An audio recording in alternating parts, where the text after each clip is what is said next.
2025 మనకు జనవరి 14వ తారీఖున 14 గాని, 15 గాని రవి మనకు ధనస్సు రాశిలో ఉన్నటువంటి రవి మకర రాశిలోకి వెళ్ళబోతున్నాడు. దీన్ని మనం ఆ రోజు మకర సంక్రాంతిగా మనం పర్వదినం చేసుకుంటాం.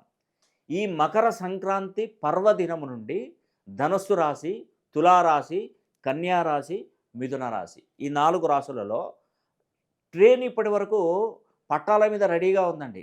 అక్కడ స్టేషన్ మాస్టర్ సిగ్నల్ ఇస్తే ట్రైన్ వెళ్ళిపోతుంది. ఆ సిగ్నలు ఇప్పుడు ఈ మకర సంక్రాంతి నుండి ఈ 4 రాశులకు పడిందండి. ఇక వీళ్ళు ఎక్కడ కూడా నాన్ స్టాప్‌గా అసలు ఆగకుండా ఫ్యూచర్ అన్నది కూడా చాలా బావుంటుంది.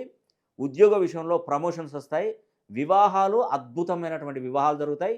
ఆరోగ్యం కుదుట పడుతుంది. జీవితంలో మంచి మార్పొస్తది. మీరు ఎవ్వరికీ చేయి చాచి అడిగే పరిస్థితి మీకు కలగదండి. వీలైతే ఒక్కసారి మీ